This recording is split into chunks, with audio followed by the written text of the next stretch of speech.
我们各走各的路了，夏老板。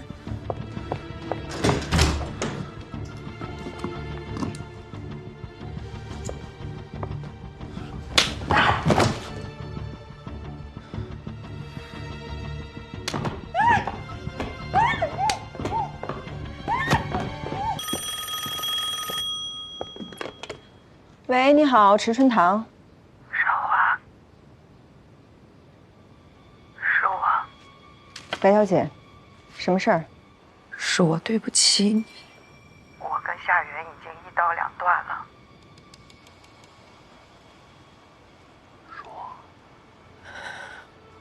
我在新亚饭店606。你能不能来陪陪我？现在？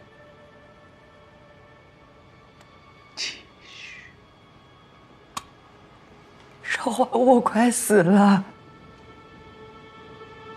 二妞，你还好吗？少华，我快死了，你能不能来陪陪我？新亚饭店，你在那儿等我啊，我马上到。少华，少华，别来，别来，少华！是夏元逼的我，二妞，二妞，二妞，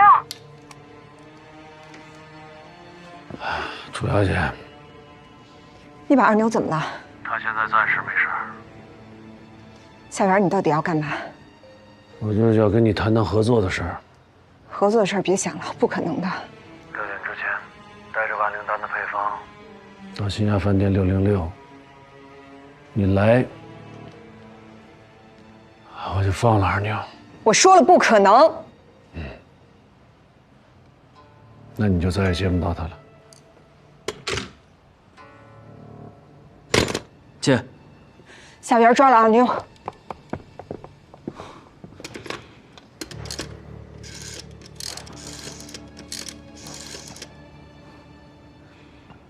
喂，文氏大药房吗？我找文大哥。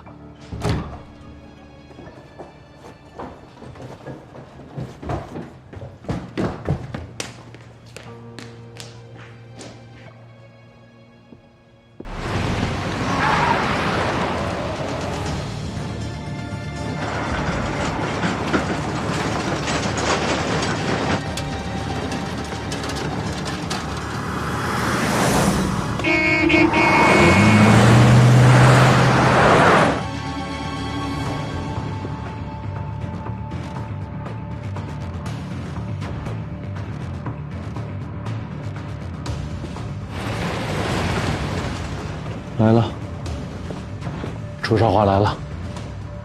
只要他进了新亚饭店，我保证他跑不了。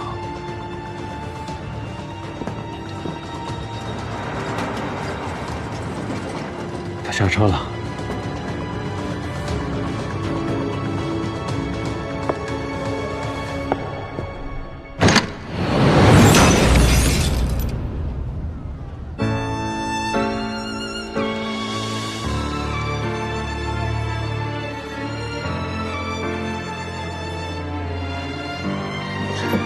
二妞，二妞！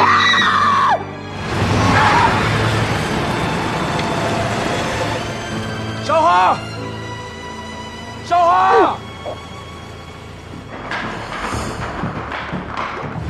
快上车！他们追上来了，快！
姐，姐，夏老板找你，人在池春堂。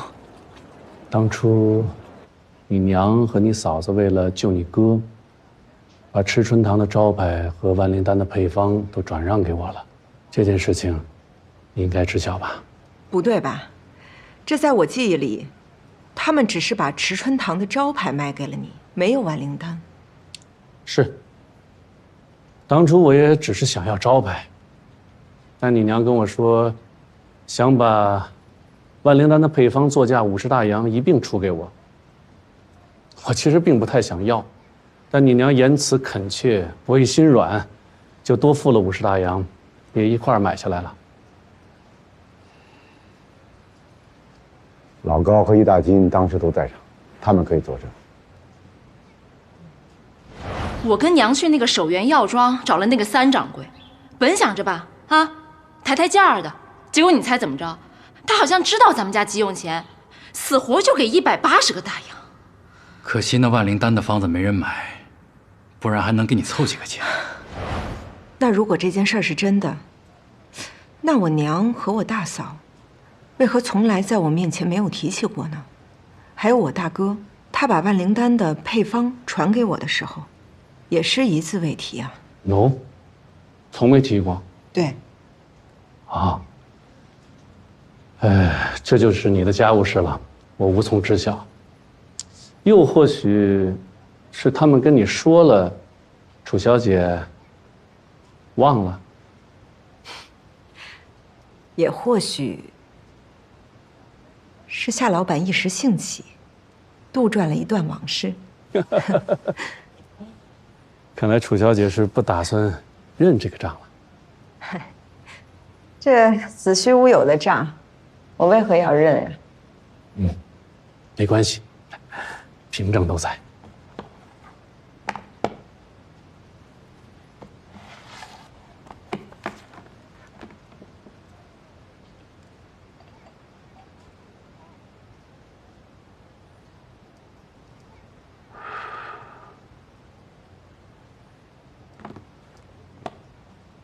那如果这份契约是真的，就说明万灵丹的配方现在应该在夏老板手里。那夏老板今天是为何前来呢？是这样，当初这配方呢，只掌握在你哥手上。立约的时候，你哥又被拘押着，你娘收了钱，但没法把配方给我。可后来你哥出狱了，但我又因误信下属之死，无暇顾及此事。再后来，生意繁忙，彻底把这事儿给忘了。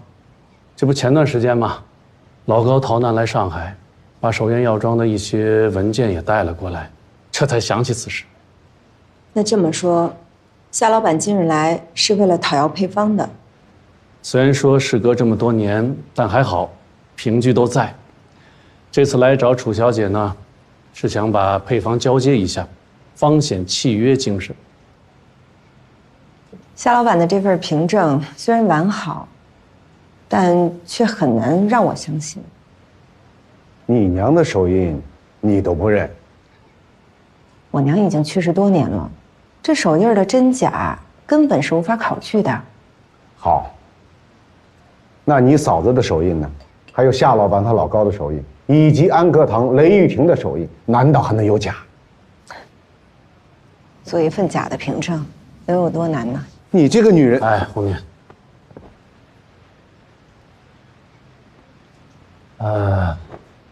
楚小姐啊，你的心情我非常理解。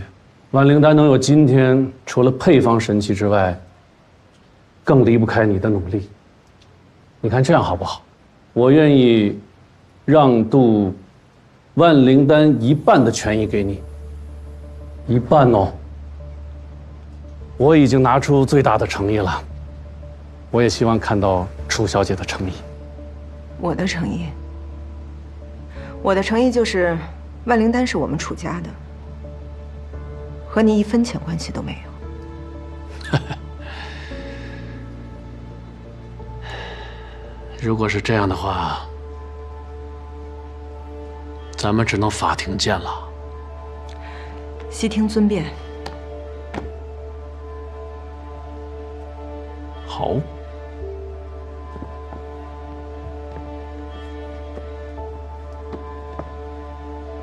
一旦上了法庭，你的权益就是零。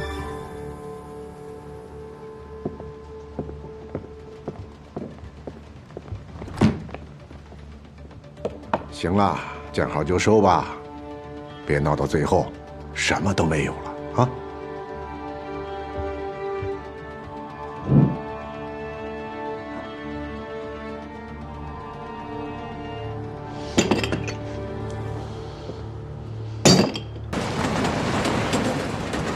高先生，谢谢你。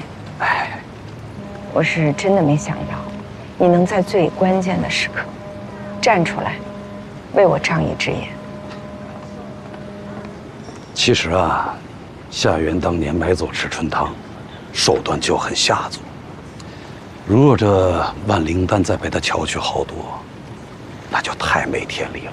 我也是实在看不下去，才站出来的。当初我们家将赤春堂卖给夏元，虽说无奈吧，但也是出自自愿。楚小姐，你也知道，这守元药庄啊，一直只做生药批发。民国5年，夏元想开拓成药市场，于是他便想收购有着100年历史的赤春堂啊，但被你大哥一口回绝。与此同时，这关东帮和齐州帮，为了控制齐州药市的控价权，打了数年，难分高下。于是这夏元便想出了这一石二鸟之计。他先让易大金用假黄旗调包了关东帮的真黄旗，以此损伤关东帮的信誉和声誉。然后他又找人用调了包的真黄旗卖给你大哥。哟，这么早就送过来了？随后他又以帮助查案为名，把你大哥人赃并获，并交给关东帮的杨三爷处置。由此，他便收服了杨三爷。而你大哥为了买下所有的真黄旗，欠下了高利贷，导致你楚家最终只能将赤春堂转让给了守元药庄啊。原来这一切都是夏元在后面操作。正是。不过此事还有个插曲，这易大金原本是让小武去揭发关东帮卖假黄旗，当该他出现的时候，他却失踪了。最终是你发现了黄旗有假，戳穿了此事。也正因为如此，之后才在杨三爷那里解脱了少忠啊。哎，这小武却因为此事被罚了半年的薪水，他心中不忿，便卷了一笔钱逃了。唉，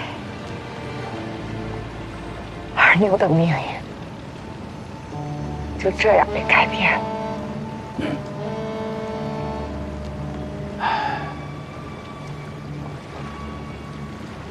我该上船了。先生将来要如何打算？哎，没什么打算。在这商场里勾心斗角大半辈子了，着实累了。此次回家正好可以好好歇歇了。万灵丹是保住了，却害得先生丢了差事，实在是抱歉。哎，你也不用过于愧疚。其实我早就存了离开夏元之心了，只是我一直放不下这主仆之情、师徒之义呀。当然，也舍不得那份俸禄。我也是一直到了法庭上那一刻，才最终下定了决心呀。是为什么呢？楚小姐，你也知道，这日本人现在已经是守元药庄的股东了。如若这万灵丹的配方最终归了守元药庄，那也就等于落入到了日本人的手里。我虽庸碌之辈，但是舍国家安危、民族大义、高某，绝不会含糊。先生，受我一拜。哎，使不得，使不得，使不得。先生如我，将来还想出山，石春堂的大门永远向先生敞开。楚小，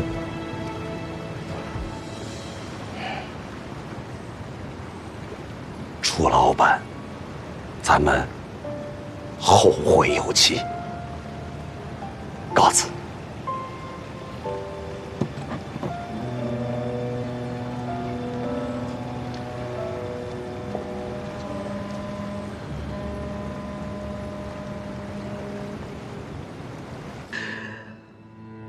我重新开始，重新开始。小白，我已经在乡下给你租了一套房子，那里没有人认识你的。等你病好了，出院了，你就去那里好好的休养，啊！我会一直陪着你的。谢谢。等你把身体养好了，咱们再一起重新筹划以后的日子。不怕啊，大不了就再换个名字，再换个地儿活。等等啊，他今天是杀人放火了，还是做什么亏心事啊？为什么得换个名字，换个地方？凭什么现在那一些卑鄙无耻的人在外面逍遥，而真正受到伤害的人得忍气吞声？我不想再面对我的过去了。你的过去没有任何污点。我脏了，脏的是害你的人，他们才应该受到舆论的批评，法律的制裁。你不需要感到任何的自责，任何的羞愧，你更不需要背起这个包袱。可是别人不是这么想的。你说的是那些看客吧？脑袋糊涂，是非不分，他们都是蠢人。我们也要在意他们的眼光，他们的口水吗？可是他们的口水迟早会淹死小白。那就让恶牛站得更高。你不是一直在帮他写文章，帮他说话吗？如果你真的想帮他，就别让他躲起来，陪着他，陪他直面这一切。直面这一切。对，你不需要改名字，或者是抹去你的过去。你现在要做的不仅仅是活下去，还要活得更好，活得更精彩，活得更有尊严。告诉那些人，他们打不垮你，让他们知道，被伤害而没有倒下的你，是更高贵的灵魂。知秋哥，你说的太好了。小白，你根本不需要躲藏，也不需要害怕。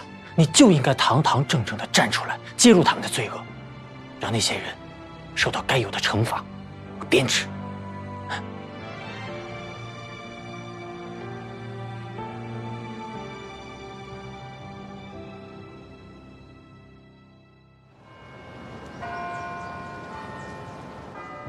刚得到消息，另外还有3家杂志社和2家外地的报社要来。那这样我再加2排凳子，这个茶水是不是得再加点？我去准备。啊，那个每个记者的情况介绍，可不可以都给我一份？行，那我现在就去查。好，小白呢？他准备好了。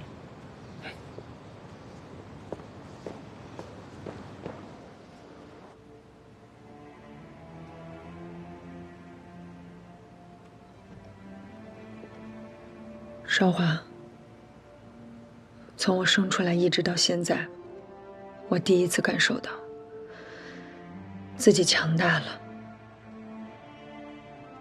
我什么都不怕。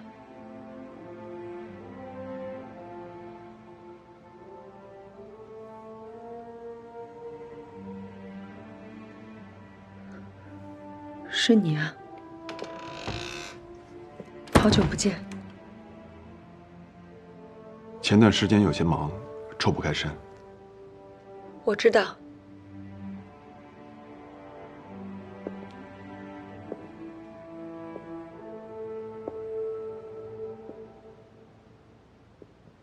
生我气了？没有。人之常情嘛，我理解。一会儿的新闻发布会上，如果有人问我咱们俩是什么关系，我会跟他说，咱们就是普通朋友。如果没有人提起，我自己是一个字都不会提的。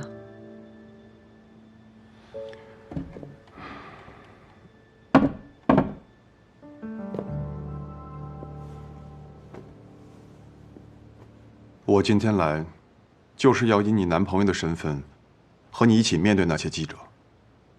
我才不管那些狗屁报纸怎么写，我就是要和你在一起。但是那些报纸说的都是真的，我真的有一段不堪的过去。我不在乎。再说，我的出身也不怎么样。但咱们俩不一样。你不会真的以为我身着长衫，满腹诗词，出入高档场所就是上等人？老爷，你看谁回来了？瘦了。小初，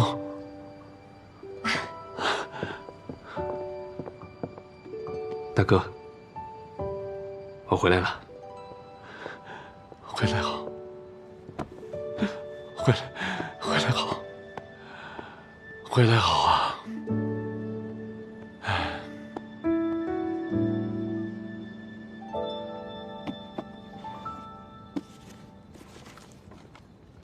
大哥把我在老家的书和物件都搬到上海来了。能带的我都带了。你的书，咱们俩小时候的玩具，都没舍得扔。哦，对了，还有你喜欢的被子、枕头。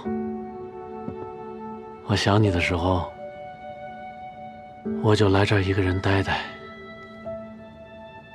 我在法国，也没有一天不想你和娘。说得好听，你要真想我们，你早回来呀。我这不是回来了吗？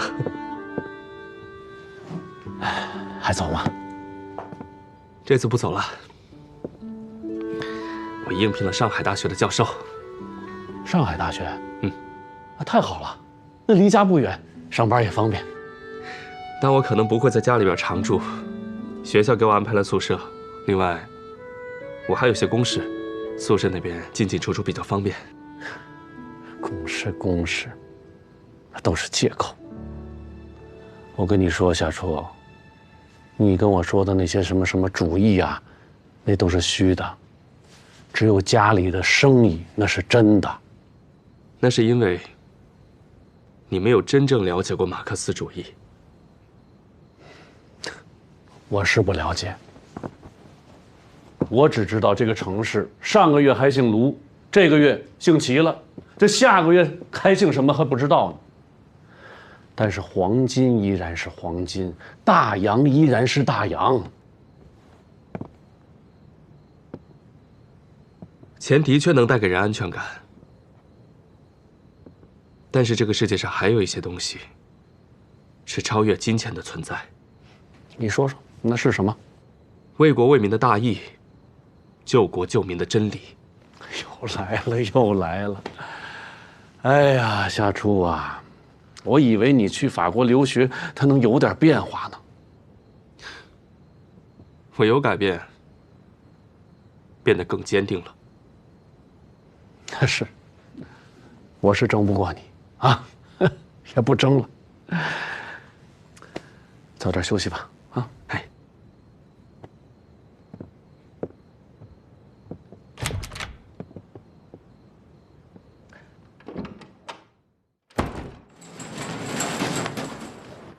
楚经理，刚刚文老板打电话，说下午3点请您去理查餐厅的摩登厅，有要事相商。什么要事啊？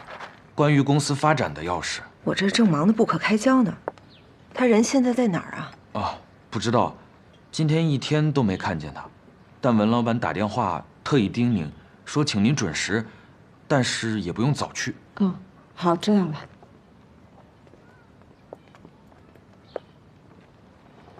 准时还不让早去，事儿越来越多。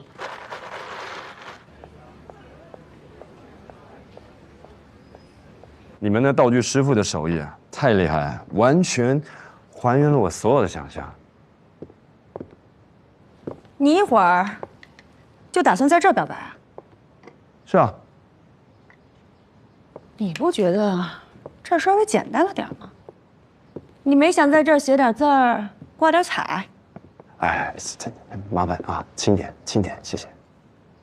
哼，又不是发布会，写什么字啊？翡翠，钻石，准备了吗？这些他都不感兴趣。即便这些东西他不感兴趣，贵重的东西总要有一点吧。我送过他。那鲜花呢？你不会连一束玫瑰花都没有吧？那也打动不了他，我试过。行，那我想听你说说，你打算怎么打动他？就这些小房子。就这些小玩意儿啊，这可是我跟他两人的未来。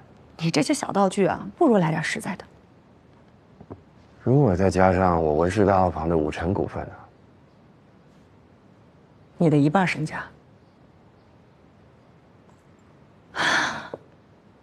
文之秋，我还真没发现，你还是个实在人。这两个牌子怎么还没挂呀？我要等他一起挂。池春堂。嗯。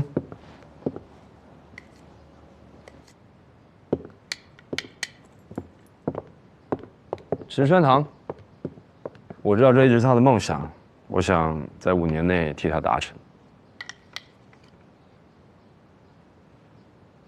那这个是什么？这是我们未来要住的地方。房子都设计好了。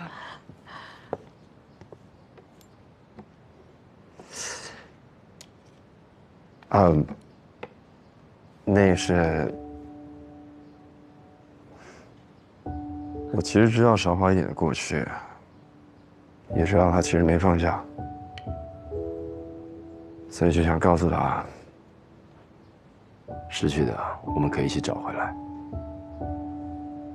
谢谢你啊，文之秋。谢谢你对韶华这么用心，这么长时间了，终于有人宝贝韶华，心疼韶华。一会儿你要好好表现啊。韶华虽然非常的独立，但是有你在她身边，我还是很安心的。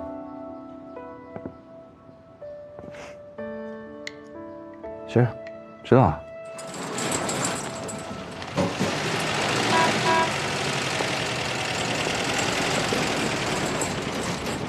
谢谢。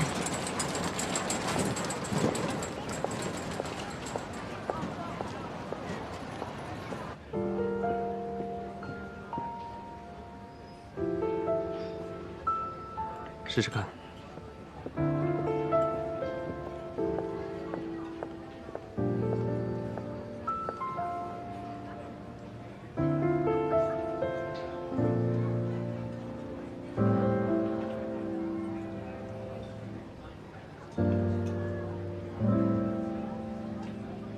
韶华，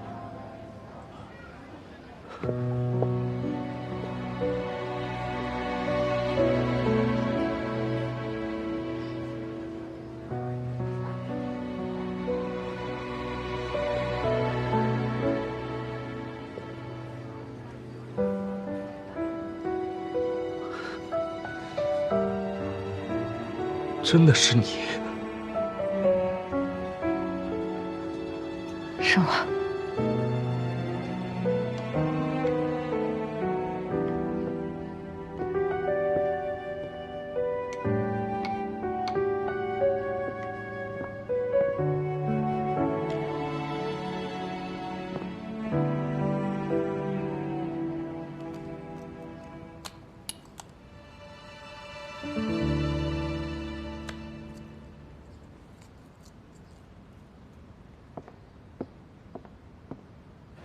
你还活着？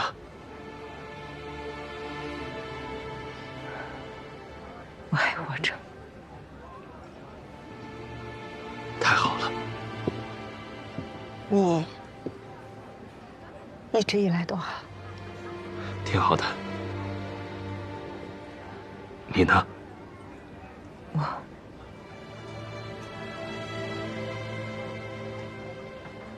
也好。那就好。你这位是？楚少华。你好，我是 Jackie， 周洁如，是夏初的女朋友。我说怎么迟到了？原来碰到朋友了。这二位是？啊，这位是夏初夏先生，周小姐。你就是夏初？你认识我？我见过你照片，在你大哥家。你是我大哥的朋友？啊。这是文之秋，他是我的未婚夫。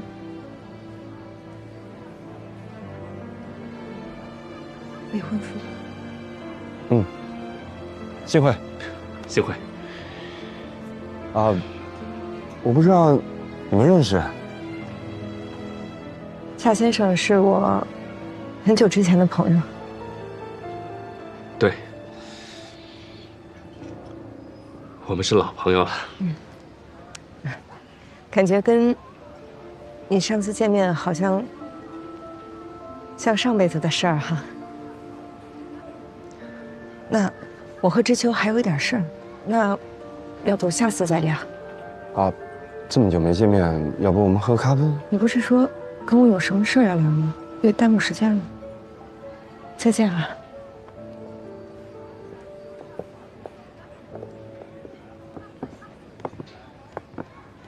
我们也该走了。走吧。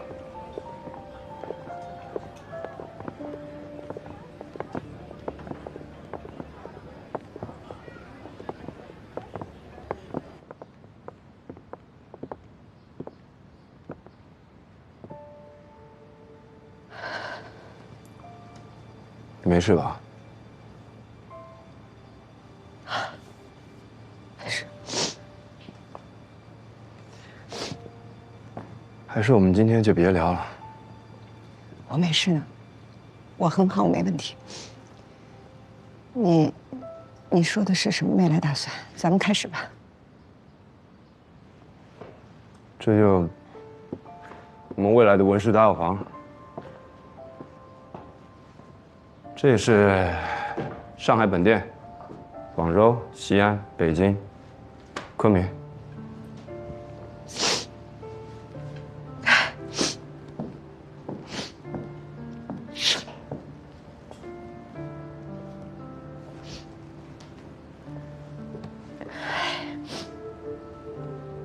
很好了，很大，很漂亮。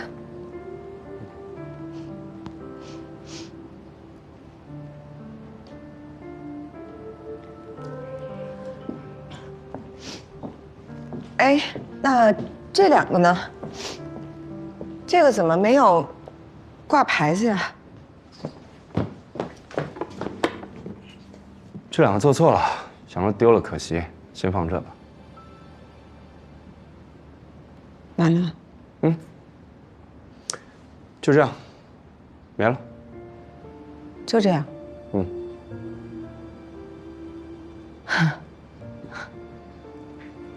那就这些，完全可以在办公室跟我说吗？你为什么非要让我过来呢？你想我们那小小办公室，这几栋房子装得下？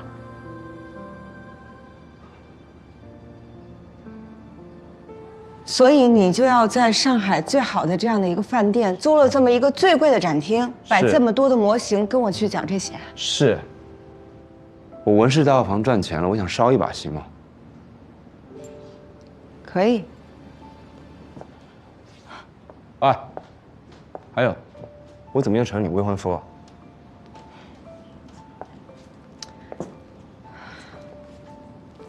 因为刚才只有你在场，而且只有你最没可能。就这样。